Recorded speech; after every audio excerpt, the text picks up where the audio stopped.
My wife cheated with the arcade mascot at our son's birthday party. You never truly appreciate the word normalcy until life throws you into the deep end of absurdity. As I learned on that fateful day, even a child's pirate-themed birthday party can serve as the stage for such oddities. It was the day I saw my wife, Jennifer, a woman I believed to be my soulmate, in the unfaithful embrace of a pirate mascot at our son's birthday party. Our son, David, was absolutely enamored with the local pirate-themed arcade, Pirates Plunder, and he had only one request for his 6th birthday, a Pirates Plunder party. Jennifer and I were more than happy to oblige. The venue was fantastic. It had a sprawling arcade floor, themed party rooms, and 2 mascots, a pirate named Captain Cutlass and a friendly shark named Scallywag. They were hits among the kids, especially David. The day of the party was bright, sunny, and filled with anticipation. Jennifer had really gone all out, making sure everything was shipshape, pirate-themed invitations, skull and crossbones balloons, even a treasure chest cake. The children were thrilled. Laughter and merriment filled the air as kids ran around, earning tickets and competing for the highest scores on the arcade machines. David was having the time of his life. Jennifer seemed to be in high spirits, too.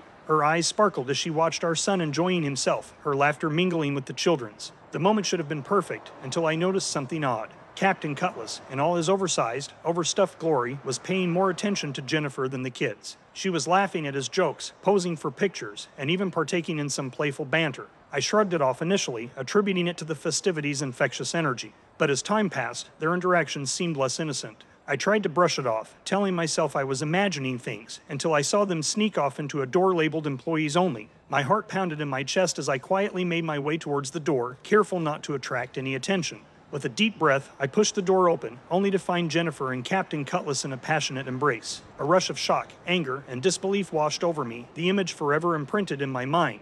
Jennifer, I roared, charging at the captain. My fist connected with the mascot's oversized, padded head, knocking him into a stack of cardboard boxes. My wife gasped, her face turning pale as she realized she'd been caught. Chris, she started, but I was in no mood to listen.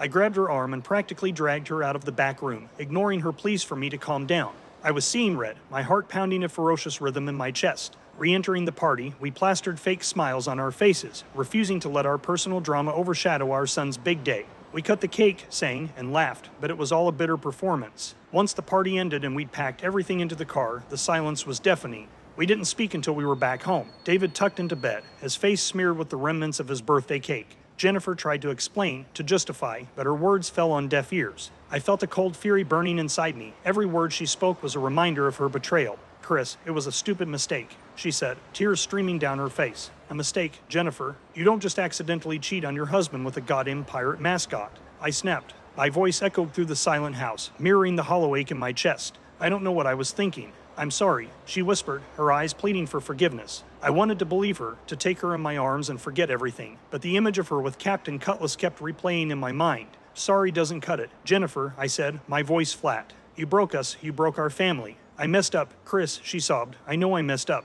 Please, let's talk about this. For David. But I was past the point of discussion. The woman I loved, the mother of my son, had betrayed our marriage, our family. I didn't trust myself to make any decisions in the heat of the moment, but one thing was clear, I needed space. We'll talk tomorrow, Jennifer, I said, a sense of finality in my voice. Tonight, I'm sleeping in the guest room. Jennifer nodded, tears still streaming down her face. I left her in the living room, her sobs echoing behind me, a haunting reminder of the day's events. That night, as I lay in the guest bed, my mind churned, a whirlpool of confusion and anger. Sleep was a distant dream. I replayed the day's events over and over, the sight of Jennifer in the mascot's arms, the feeling of betrayal. I knew what I needed to do, though it pained me to even think it. The next morning, I found Jennifer in the kitchen, her eyes red and puffy from crying. David was still asleep, blissfully unaware of the storm brewing between his parents. The air was thick with tension as I took a deep breath and said the words I never thought I'd utter. Jennifer, I want a divorce. The words hung in the air like a guillotine, heavy and irreversible. Jennifer's eyes widened, and for a moment, all was silent.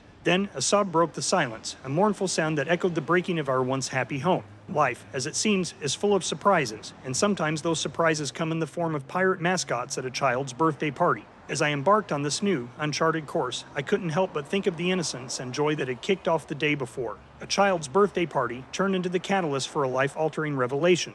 But as I grieved the loss of my marriage, I knew this was just the beginning of a long journey, a journey of healing, of rediscovering myself, and most importantly, ensuring that my son, David, remained unscathed in this unfortunate crossfire. I'm glad that he is keeping his son's well-being at the top of his priority list. What are your thoughts? Let us know in the comments section below. When you subscribe, be sure to click the notification bell. Click here for more Tangled threads.